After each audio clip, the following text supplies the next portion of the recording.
ትመለከቱት ትላንትና ትልቅ በሬ የነበረ የበሬዎች ሁሉ አውራ የነበረ እሞታለሁ ወይም ታረዳለሁ ብሎ የማያስብ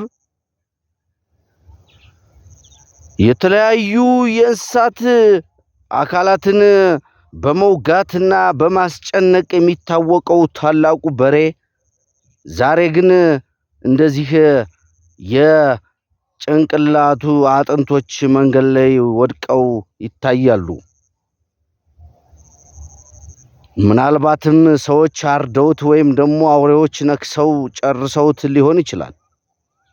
ትላንትና ታላቅ ነኝ፣ ንጉስ ነኝ፣ ባለሀብት ነኝ ብለህ የምትንጠራራ ሁሉ ዛሬ ወድቀህ እንደዚህ አጥንት መታየትህ አይቀርምና ራስህን ዞር ብለህ ብትመለከት ይሻልሃል።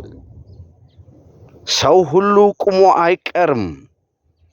የማይወድቅ የመሰለው ሁሉ መውደቁ መገንደሱ አይቀርም።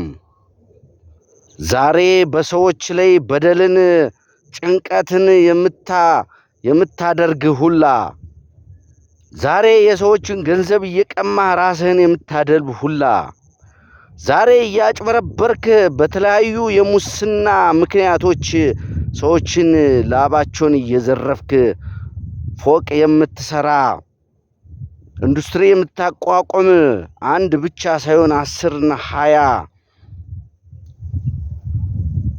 ነገሮችን የምታጠራቅም ሆዳምና ስግብግብ ሁላ ነገ እንደዚህ መውደቅ አይቀርምና ዞር ብለህ ራስህን አስብ። ያለህን ለሰዎች አካፍል። የሞላህን ለሰዎች አካፍል። ስንቶቻችሁ ናችሁ ቢሊዮኖች ረብጣ ዶላሮችና ገንዘቦች ብሮች ይዛችሁ ስንቱ በአካል ጉዳት የተጎዳ አይነ ስውራን መራመድ ያቃተው መስማት የተሳነው መስራት የማይችል እንኳ እየተራበ እየዋለ እያደረ ዝም ብላችሁ የምታልፉት ስንቶቻችሁ ናችሁ? ራሳችሁን ዞር ብላችሁ እዩት። ፈጣሪያችሁን አስታውሱት።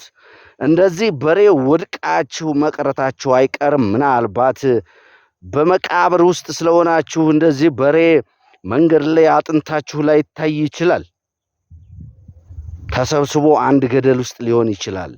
ግን እንደዚህ በሬ መግጠጣችሁና አጥንታችሁ ብቻ መቅረቱ የማይቀር ነው።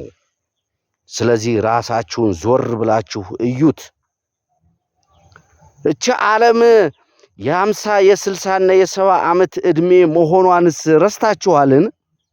አዎ ረስታችኋል። ረስታችሁ ስንቱን ታስጨንቃላችሁ፣ ስንቱን ትቀማላችሁ፣ ስንቱን ታጨበረብራላችሁ፣ ስንቱን ታገበሰብሱታላችሁ።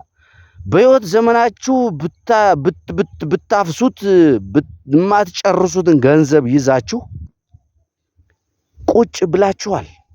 ስንቶች ግን ይሰቃያሉ። ከስንት ከድሃ ኪስ ሰብስባችሁ ያደለባችሁ ቢሊዮን ረብጣ ዶላሮችን ይዛችሁ ተኝታችኋል። ስንቶች ስራ አጣው ይንገላታሉ። ስንቶች ተምረው ይንገላታሉ። ስንቶች ስራዎች አጣው በየከተማውና በየገጠሩ ይንገላታሉ። እናንተ ግን